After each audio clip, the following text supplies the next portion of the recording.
প্রিয় দেশবাসী, আজকে আপনাদের এই গণবিপ্লব, এই অভ্যুত্থানের মাধ্যমে পুরো বাংলাদেশে যেটি হয়েছে সেটি হচ্ছে বাংলাদেশকে সামনে নিয়ে যাওয়ার বা বিজয়ের একটি প্রাথমিক ধাপ।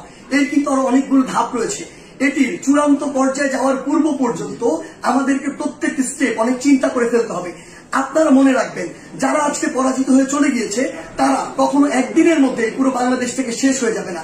তাদের বিষ দাঁত দিয়ে তারা সর্বশেষ আরেকটি আমাদের যে ছবল সেটি দেওয়ার চেষ্টা করবে, কিন্তু আমরা সেটি আসলে হতে দিব না। আপনাদের একটি জিনিস মনে রাখতে হবে যে পুরো বাংলাদেশের যে সংখ্যালঘু ভাই বোনেরা রয়েছে তাদেরকে নিরাপত্তা দেওয়ার আপনাদের দায়িত্ব নিতে হবে। তাদেরকে যেন কেউ স্পর্শ না করতে পারে, এটি দিয়ে কোনো ইস্যু যেন তৈরি না করতে পারে।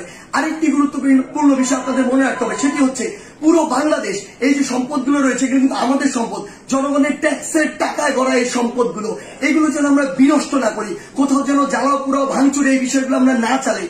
কারণ দিন শেষে আবার আমাদের ট্যাক্সের টাকায় এগুলো আবার পুনঃপ্রতিষ্ঠা করতে হবে।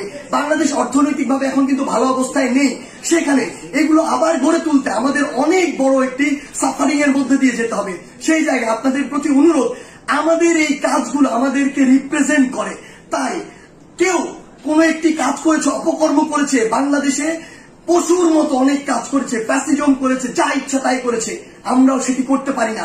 যদি করি তাহলে তাদের সাথে আমাদের পার্থক্য থাকে না, বরং আমরা দেখিয়ে দিব যে কিভাবে আগামীর বাংলাদেশকে বিনির্মাণ করা যায়। আপনাদের কাছে আমাদের প্রাণের অনুরোধ, আমাদের এই সম্পদগুলো, রাষ্ট্রীয় সম্পদগুলো আপনারা রক্ষা করুন, ভাঙচুর জ্বালাও পোড়াও থেকে আপনারা দূরে থাকুন। আমাদের যারা মিডিয়া কর্মী ভাই বোন রয়েছে তাদেরকে আপনারা সহযোগিতা করুন।